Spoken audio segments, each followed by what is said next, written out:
Yo, welcome back to my channel. Listen, there is a singleness epidemic out here, especially among single Christians. Like, it literally should not be this hard for us, y'all. If you are on single Christian talk on TikTok, then you know what I'm talking about. You know what I'm talking about. That's all people on TikTok talk about nowadays, is how single they are and how they are meeting people that are just trash and just how hard it is. And to be honest, I know a lot of times we talk about, talk about something else. People talk about relationships, but that's just the majority of people experience right now.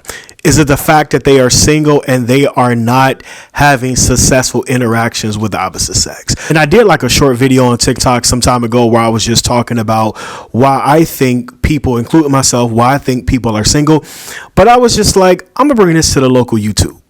I'm going to bring this to YouTube because I think we need to talk about this across the board when it comes to Christian singles. And we need to talk about, like, why are we single? And some of us, like for me, I literally have been single for 10 years. Like, I think it made 10 years. Last year made 10 years. So it's going on 11 years for me.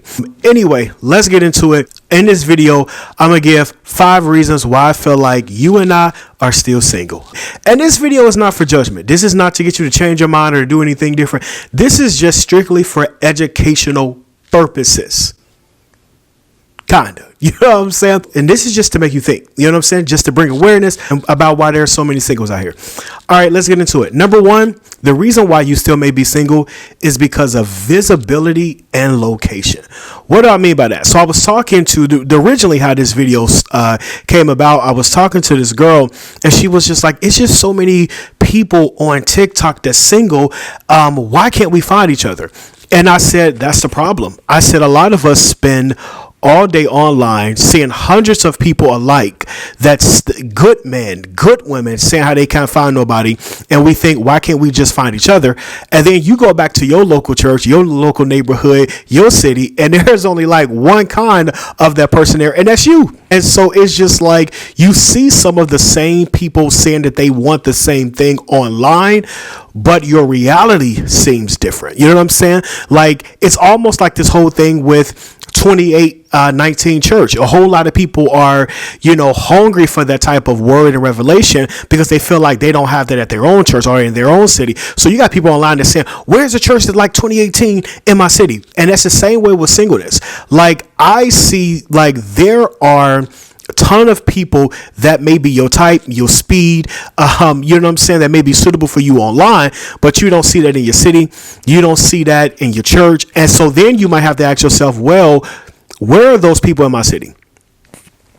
And so you might have to change church. You might have to join a certain group. You know what I'm saying? If you see a whole lot of, suitable godly men in a runners group, online, see if there's a runners group in your city. You know what I'm saying? See what you can do where you are. And then on a greater scale of that, as I said before, location is a big thing for a lot of us. Because of social media, we are able to come in contact with hundreds of other people that, we may feel like we're compatible with or that we may like. And so then at that point, you have to ask yourself, if you're not finding that in your city, are you in a position right now in your singleness where if the person that you really wanted came along, are you in a position to pack up your life and move to where they are? Have you ever thought about that? And I think about that a lot too, because I honestly believe that my person is not in my city. One thing about Mark, like, I have no problem meeting a girl that do not live here. One thing my friends and my family know, one thing Mark gonna do, Mark gonna book a flight to go see a girl. I've done it. I visited a girl in her city. I've went to a city and met a girl. Like, one thing about me, like, I meet women that do not live here. But you might have to ask yourself, are you in a position to entertain somebody long distance? And long distance can be, it's definitely not for the weak, because when it's long distance, hard decisions have to be made. You have to get on a visiting schedule. There's money involved, flying back and forth. So location may play a part. Are you around the type of people that you like? Are you around the type of people that you like and that like you? You know what I'm saying? The people at your church, the social circles. You have to ask yourself, visibility and location is a big thing. Are you visible enough to the people that you like? You got to ask yourself that. So a lot of us are single because of visibility and location. You might have to book that flight. You might have to change churches. You might have to join a group. You might have to make that move, you know what I'm saying, to find love. But I don't know.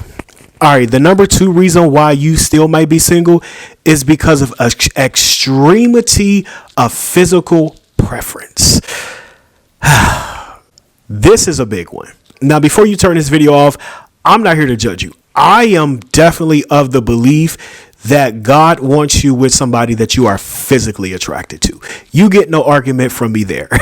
I am definitely of that belief. Physical attraction is definitely a big thing. It's not the main thing, but it is definitely a big thing. So I'm not going to bash you there, but I think a lot of people take it to the extreme. And I am going to do an extended video about this, talking about preferences and, what people like, what people don't like as it relates to, I don't know, dating somebody that's plus size or dating a short guy or dating, I am going to do an extended video on that. That's coming. But a lot of people take it to the extreme. Like, you are 5'3". Sis, do you gotta have somebody that's 6'3"? You know what I'm saying? You 5'3". Can you take somebody that's 5'8"? You know what I'm saying? Like, even to my brothers, like men, like, there are men that's like, man, she gotta have a nice, she gotta have a big booty. Okay, you want a woman that's in shape, but she's slim. She ain't got no booty, but she's slim. Can you deal with that? You know what I'm saying? And so I think a lot of times we have to assess, why do we want what we want, right? We do have to assess that, because I say all the time, you can definitely get what you want. If you want a tall brother that's 6'3" and you 5'3", you can definitely get that, but it may take longer, but you can definitely find what you're looking for. But I think a lot of us, we take it to the extreme. And I even said it on TikTok. They don't like what that person look like. They just like what that person look like on social media, because now we are seeing all of these options, and we are seeing, what culture says is aesthetically pleasing. And now you're like, yo, I want that. I want that. You know what I'm saying? That's what I want. If a short girl and a tall guy's in, if all the dudes on social media getting an Instagram baddie, that's what I want. But you really have to assess and say, hey, listen, is this something that I can bend on? Because you can get what you want, but it might take you a little bit longer. I don't know. And then number 3, the third reason why you still may be single, and this one is to my fellas, is because, bro, you do not ask. This is a big one. And I talked about this on TikTok to my Christian brothers. You would be amazed at how many Christian men, they got the swag. You know what I'm saying? They love Jesus. They know how to pray. They know how to, read their word. But when it comes to actually approaching women, they don't, because they don't have the confidence. Some girl rejected them in 6th grade, and they ain't approached a woman since. So one of the reasons why you still may be single is because you might not know how to talk to women. Just because you're a Christian don't mean you have to be lame, you have to be corny, or you have to be scared. But a lot of Christian men, they don't have that confidence, and so you don't approach. And what they say about not taking shots, you miss the shots that you don't take, or something like that, whatever their quote say. And a lot of guys don't do it. Listen, even this summer, fellas, y'all need to be in the gym. I'm going to make another video about that. I am going to make the body game video. Y'all need to be in the gym. You need to be in your best shape. And I know y'all don't want to hear it. Y'all don't want to hear this. But when it comes to me, the reason why I'm in the gym like I am and I'm meal prepper is because the woman that I find, I want her to be found of me in my best shape. When you work on yourself, when you work on your body, it helps with confidence. And another thing that I found out, that the reason why guys don't approach is because men only want to work on conversations with women, not conversations with people. And I have been saying this for years. I think the reason why, and do I get nervous and sometimes fearful when I'm approaching a girl? Absolutely. I think that's normal for any guy. But the reason why I am so much better at it now in my 30s than I was in my 20s is because I am great at conversation with people. A lot of guys go through life with your head down, and you go to the gym, you don't sit there to nobody. Get better at conversation with people. You go to the gym, talk it up with the guy at the counter. Hey, what's going on, man? How you doing? Oh, no, just about to get this workout in. Okay, bro, what you working on? I'm working on back. All right, thanks for sure. Can I get a towel? Oh, thanks, brother. I like the haircut. Cool. Conversation successful. You go to the bank, you make it a deposit, I don't know, or the gas station, and while they ring you up, you say, "Hey, man, this weather here is crazy, brother. Yeah, what you get into this weekend?" The register, the cash register. "Oh, I'm just working." He's like, "Oh man, that's what's up. You getting that money? I'm about to head to work myself. Listen, just simple conversation." But a lot of guys don't do that. A lot of guys don't talk to people. But then when a woman come around, you try to turn into Shakespeare, and it don't flow like that. That got to change, brother. And that may be the reason why you're single. I'm just saying. Number 4, the reason why a lot of people are still single is because of mismatch intentions. Meaning, a lot of people, and this may not be your fault, a lot of people keep running into people with mismatch intentions, especially as a Christian. So here you are, a Christian, you're ready to get married, you're single, you're serious about marriage, you're intentional, but you keep meeting people that only want sex, that only want to sleep with you, that only want to play games. And so what happens is you entertain this person. This person wasn't serious about you from the beginning. There were definitely signs, and now you get your heart broken because you didn't got played, and now it causes delay. So now you're not checking for nobody because every 6 and 7 to 8 months you healing from somebody, you healing from a situationship, and that's keeping you single. But if you meet somebody and they tell you that they just chilling right now, they're not really looking, I ain't really looking like that, I'm focused on me, but we can still chill. But if you meet somebody that's telling you, "Hey, I'm not really dating right now," believe them. Do not try to make it work, because it's going to keep you delayed, hurt, and single. Mismatch intentions. And a lot of it is not y'all fault, because even with the women, it amazes me how I have a friend right now who is beautiful. She is a beautiful girl, got her own money. She's a Christian, but she keep meeting guys with mismatched intentions. Her intentions is to be a wife, is to be single. But she keep meeting guys that only want one thing. You know what I'm saying? It's the same with guys, and guys go through that too. We meet women that's, they only use us for dinner dates. You know what I'm saying? Not serious. Just want to sit up and talk on the phone. Ain't got no intentions of meeting up with us or seeing where it go.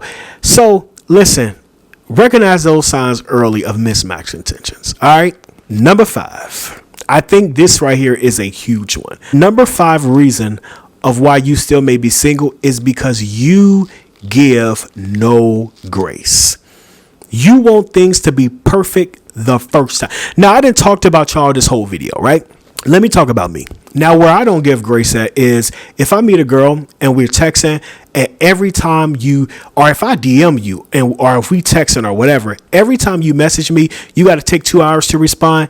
Baby, go enjoy your day. Like, I don't give no grace for that, because I just feel like, listen, if you are under the age of 45, now everybody that's 45 and up, I give them a pass because they barely know how to work their phone. But listen, if you are under 45, you got your phone in your hand. And if you went to work today and you walked out and you realized you forgot your phone, you're going to turn back around on the e-way and go back and get your phone, because we all operate by our phone. You scrolling on it. If that happens, I just conclude you're not interested. And for me, I check out. I never forget, I had my one of my old coworkers, Josh. He said to me, he was like, "Man, you cut women off too quick." I was like, "No, there is no way you can be highly interested in me and you take forever to respond. Or when you do respond, you dry, you send in 1-word answers, you don't never seem excited. I text you, you take 3 days to respond." No. So for me, I don't give no grace with that. What's crazy about that is, the reason why I say that's crazy is because I had met this girl. Me and this girl started talking like a few weeks ago. Me and her had FaceTimes. And so the next day I was busy at an event selling my cologne oils. I was trying to get my car fixed. I just had a lot going on that day. And she had texted me the night before and I didn't respond. So I didn't respond for a whole 24 hours.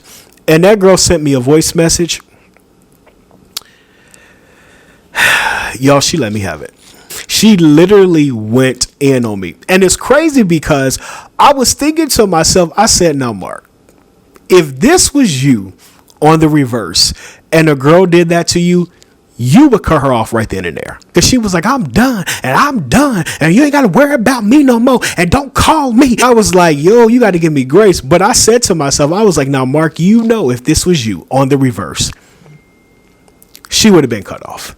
Because I don't tolerate that. I don't give grace for that. There's no way you can go missing in action from me and I don't hear from you. Right? So one of the reasons why a lot of people are single is because you give no grace. To my ladies, you meet a guy.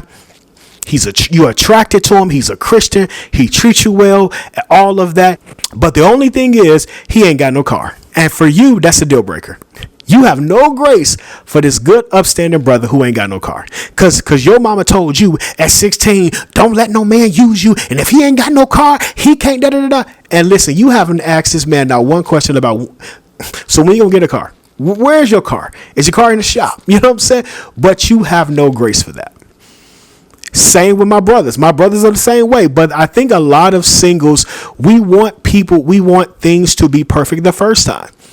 You meet a guy or you meet a girl, y'all was supposed to meet at the restaurant at 7:30, but you know what I'm saying? But the something got lost in translation during text, and you didn't know if you were supposed to meet him there, but then he texts you back 2 minutes late to confirm, but he was busy, and then you text him back and he didn't answer, and he showed up at the restaurant 10 minutes later, but then you left because ain't no a real man would have picked up the phone and called me, and then you over here like, nah, shorty over here playing, and you cut things off that one interaction. And here she is on the phone trying to explain what happened. Here he is on the phone trying to tell his side like, no, they wasn't like that, and y'all gone because you give no grace, because you want things to be perfect the first time. Let me say this to you. There is just certain things that as an adult you should know, right? But when you're looking to date somebody and you're looking to be with them and to get to know them, you're just meeting that person. They don't know all of your traumas and they don't know all that. So in certain situations, you have to reassess the situation. Like, can we bounce back from this? Okay. You mixed up the time. I read the text wrong. You know what I'm saying? I like you, but okay. Can we communicate to this? Because a lot of people want a fairy tale. And when something is a fairy tale, we see it as something being perfect. It's a show that I watch called Harley in Love. Where I watch it a little bit.